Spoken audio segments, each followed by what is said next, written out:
মাঝে মাঝে আল্লাহ আমাদেরকে দুঃখ কষ্ট দিয়ে পরীক্ষা করতে চান, এগুলো আমাদের জন্য খারাপ নয়। এই দুঃখ কষ্ট বিপদ আমাদের কোমরকে সোজা করে, আমাদের পায়ের মাটিকে শক্ত করে, চিল্লায় বলেন ঠিক কিনা? প্রতিকূল পরিবেশে কিভাবে বাঁচতে হয় এই দুঃখ কষ্ট আমাদেরকে শিখায়। এজন্য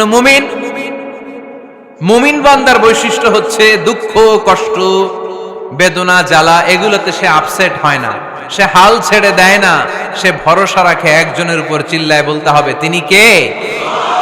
কারণ মুমিন জানে রাত্রি যত গভীর হয় অন্ধকার তমানিসা ভেদ করে সুবহে সাদিক হয়। মুমিন জানে গর্ভবতী নারীর পেটের ব্যথা যেই দিন বাড়তে থাকে ওই দিনই নতুন মেহমান আগমনের সময় ঘনাতে থাকে। মুমিন জানে তার জীবনে দুঃখ কষ্ট বিপদ যত বাড়তে থাকে সুখের দিন কাছে আসতে থাকে। এজন্য মুমিনের হারাবার কিছু নেই। ফা ইন্না মাআল উসরি ইউসরা, ইন্না মাআল উসরি ইউসরা। নবী হে, কষ্টের পরেই আছে আনন্দ, দুঃখের পরেই আছে সুখ। আপনি সমস্যায় পড়েছেন, ওই সমস্যার সমাধানও আছে না নাই? এই পৃথিবীতে এমন কোন সমস্যা আছে যেটা সমাধান নাই?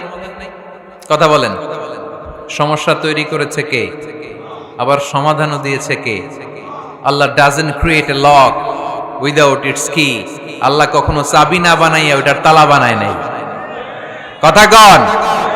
তালাও যেহেতু আছে ওই তালার চাবিও বানিয়েছে কে? মা আনজালাল্লাহু দাআন ইল্লা আনজালাল্লাহু লাহু শিফা।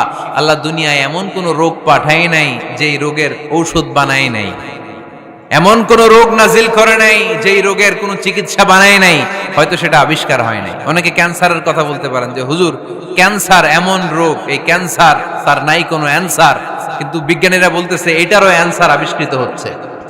সুবহানাল্লাহ কইবেন না? কিছু কিছু ক্ষেত্রে হয়েও গিয়েছে। এজন্য দুঃখের পরেই আছে সুখ, কষ্টের পরেই আছে আনন্দ। এই দুনিয়াটাই এরকম, কষ্টের পরই আনন্দ। দেখবেন তারাবির নামাজ 20 রাকাত পড়তে কষ্ট লাগে না? কোমরে ব্যথা, হাঁটুতে ব্যথা, কিন্তু 20টা রাকাত যখন শেষ করে মসজিদ থেকে বের হই একটা আনন্দ আছে না নাই? কষ্ট করে পরীক্ষার জন্য প্রিপারেশন নিলেন আপনি কয়েক মাস, কিন্তু ফলাফল যখন ভালো হয় তখন একটা আনন্দ আছে না নাই? সারাদিন রোজা রাখলেন রমজানে, কি কষ্ট, তৃষ্ণায় গলা ফেটে যায়, কিন্তু ইফতারির সময় যখন রুহাবজা শরবতটা খাই কেমন লাগে? একটা আনন্দ আছে না নাই? এজন্য আল্লাহ বললেন فَإِنَّ مَعَ الْعُسْرِ يُسْرًا إِنَّ مَعَ الْعُسْرِ يُسْرًا। ও নবী, কষ্টের দিন মক্কায় অল্প কিছু দিন, মদিনাতে আনন্দের দিন অপেক্ষা করছে। আমাদের জীবনে যদি দুঃখ কষ্ট আসে আমরা ধৈর্য ধরবো, তাওয়াক্কুল করবো একজনের উপর, তিনি কে? কারণ আমরা বিশ্বাস করি কষ্টের দিন এটা চিরকালের জন্য নয়, সামনে আনন্দের দিন আমাদের জন্য সেট করে রেখেছে কে? বিপদে পড়লে ডাকবো কারে? আমাদের অসুস্থতাকে সুস্থতায় পরিণত করে দিতে পারে কে? চাকরির জন্য পাগল পারা, চাকরি নাই, চাকরির ব্যবস্থা করে দিতে পারে কে? বিদেশে যেতে মনে চায়, পাসপোর্ট দিয়ে রেখেছি, ভিসা নাই, ভিসা লাগায় দিতে পারে কে? কিন্তু আমরা দুঃখ কষ্ট বেদনা কিছু একটা হইলেই সবার আগে আল্লাহরে শেয়ার করার আগে ফেসবুকে শেয়ার মেরে দিই। আছে না নাই? আপনাদের ফেসবুকে অ্যাকাউন্ট আছে নাকি? কার কার আছে দেখি?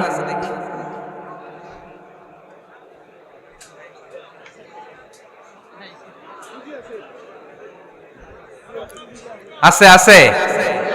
এটার জন্য আমরা ভালো কাজে লাগাই, ঠিক কিনা?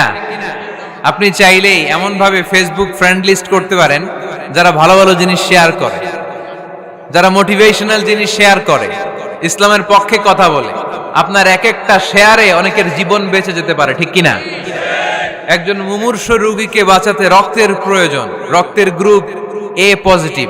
যারা রক্ত দান করতে আগ্রহী তারা এই নাম্বারে যোগাযোগ করুন। ফেসবুকে মাঝে মাঝে এরকম নিউজ আসে না নাই? আপনি just you put down in share, শেয়ারের মধ্যে একটা পুট করে দিলেন, একটু শেয়ার মেরে দিলেন, ছড়িয়ে পড়লো হাজার হাজার ফেসবুক ফ্রেন্ডদের কাছে। তাদের অনেকে ব্লাড দিতে আগ্রহী, সে তাড়াতাড়ি যেয়ে সেখানে ব্লাড ডোনেট করে আসলো।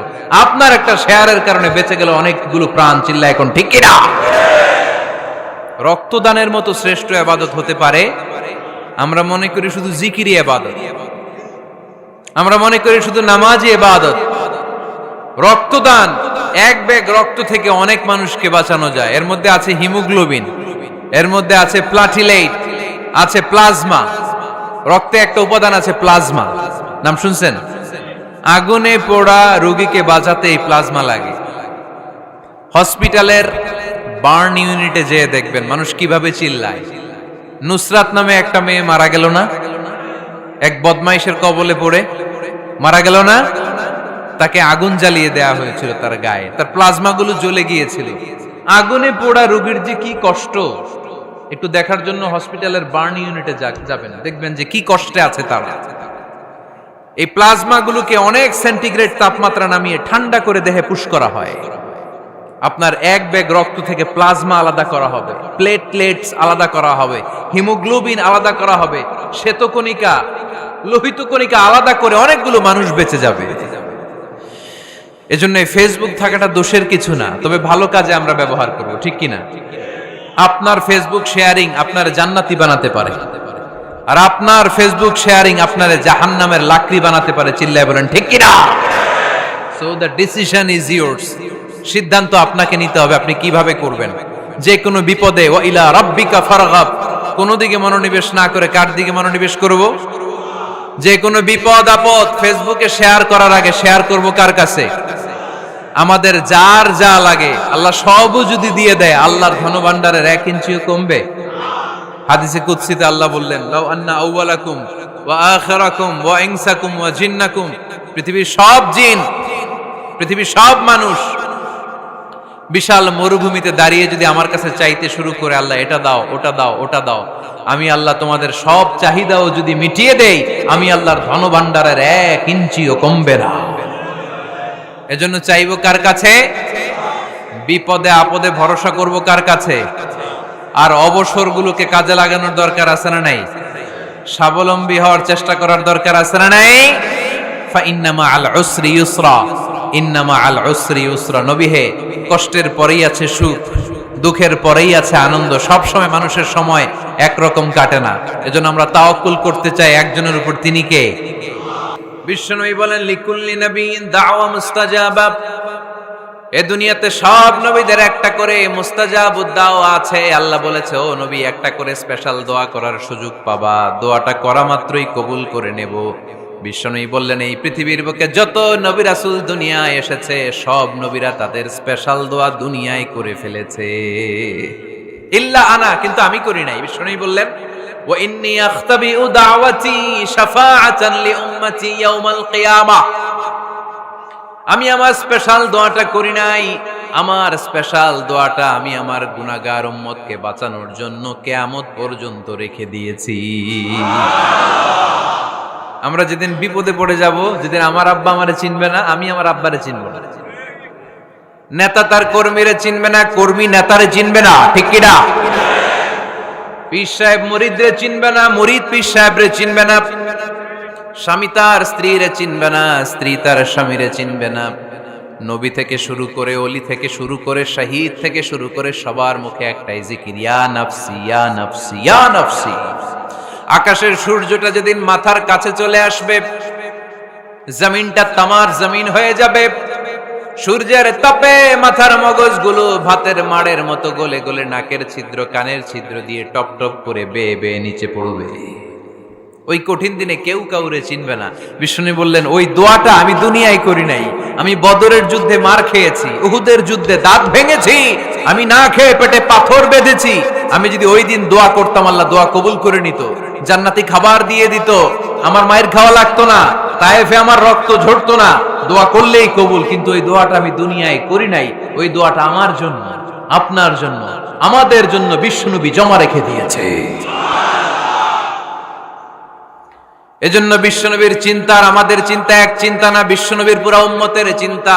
কিয়ামত পর্যন্ত যত মানুষ আসবে সবাই আমার উম্মত, না জানি তাদের নসিবে কি হয়ে যায়। এই চিন্তার বোঝা বিশ্বনবীকে কাবু করে ফেলেছিল। আল্লাহ বললেন, নবী, নো টেনশন, কোনো টেনশন নাই, আপনার এই চিন্তার বোঝাকে আপনার পিঠ থেকে আমি আল্লাহ নিজ দায়িত্বে সরিয়ে নিলাম।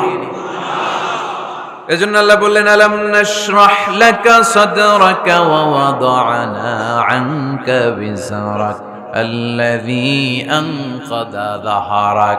যেই চিন্তার বোঝা আপনাকে কষ্ট দেয়, যেই চিন্তার বোঝা আপনারে পেরেশান করে তোলে, আপনার পিঠ থেকে ওই চিন্তার বোঝা নবী আমি সরিয়ে নিলাম। কি দিয়ে সরিয়ে নিল? কোরআনের আলো দিয়ে। আওয়াজ করে বলতে হবে, কি দিয়ে? বিশ্বনবী মক্কায় দেখতেন মূর্তির পূজা হয়, আল্লাহর ঘরের ভিতরে 360টা মূর্তির পূজা।